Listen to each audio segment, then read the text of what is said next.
Hope you're well today. It is October 7th. We're going to be looking in Mark chapter 5 today. And like I said before, I'm just picking chapters out of our various daily readings.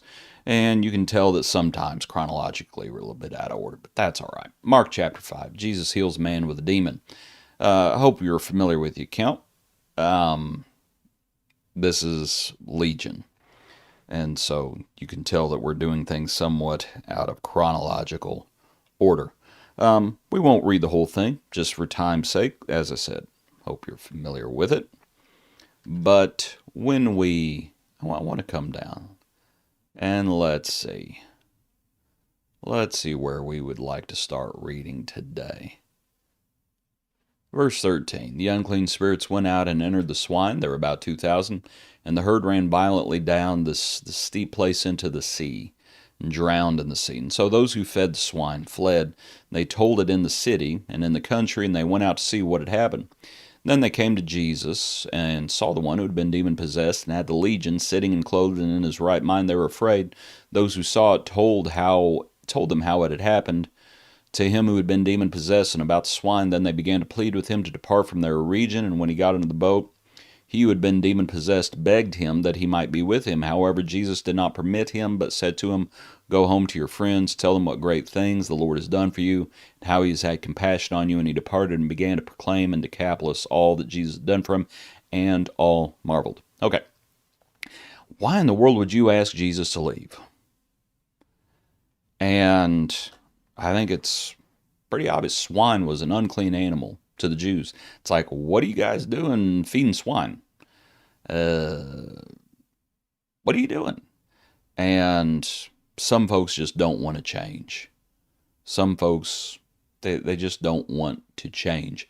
And when all of a sudden, that man with the demons, he wanted to change. But those who fed the swine, those in town, they didn't like. I'm not sure they liked Jesus interfering with their livelihoods. And so they asked Jesus to leave. Some people just don't want to change. That's just how it is. But they did have a problem. This guy, he was crying out day and night. You know, you have that verse, and they tried to shackle him with chains, and he broke the shackles off. They had a problem. That's how a lot of people come to Jesus. They want Jesus to fix this, but not that. Right? Fix this sin over here, but don't fix that sin. Or I need this healing over here. Fix this over here, but don't fix that. Well, that's not how this works.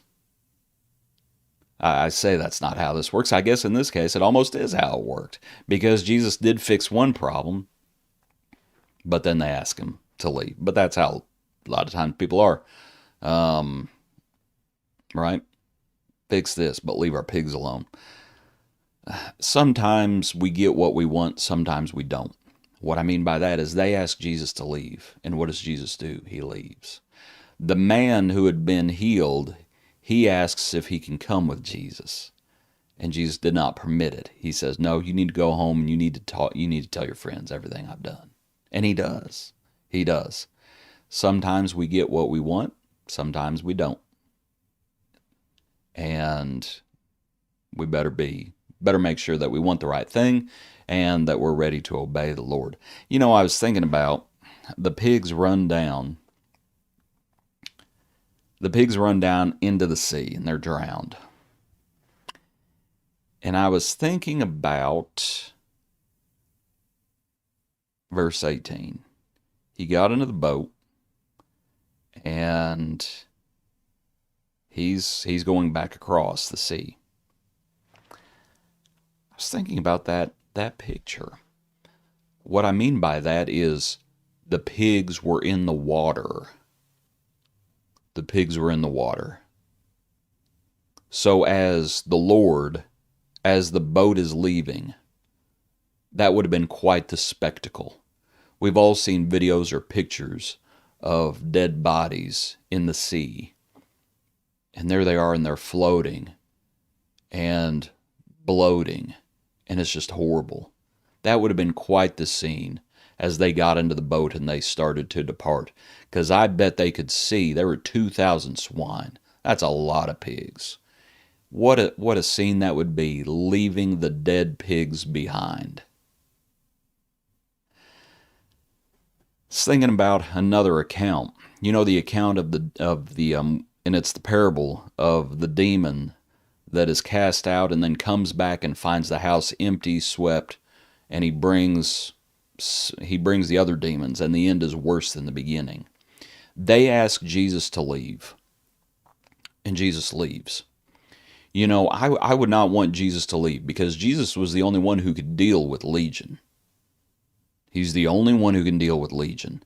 Now, where did those demons go? You know, they say in the parallel accounts, they ask if they can go to the swine because they don't want to go to the abyss. But you know, in thinking about, okay, the pigs are dead. Well, the demons aren't dead. I don't think. And just from that account of leaving the house and then coming back, I'll put it like this. Those pigs are floating, but they're not the only things that are floating around. And all those demons that were in that one man, I don't think, I wonder where they're going to go. You sure you want Jesus to leave? You know, you thought you had one problem with one man, with those demons. Where are those? When Jesus left, let me put it like this. When Jesus left, that man was healed. But for everybody else, was it actually worse off than before? When Jesus left. I'm not sure I'd want Jesus to leave, because that's a dangerous time. That's a dangerous time. So, anyway, when you think about it, they get in the boat and they leave. And I was just visualizing, rowing, sailing. And I bet those pigs were in view. Worse off than before. Appreciate you. Just as we meditate on God's Word, hope it's helpful for you. And needless to say, hope you understand what the point is. That we turn to the Lord. And we better not ask Him to leave, because sometimes He does just that. Hope you have a good day. Join us for our next look into God's Word.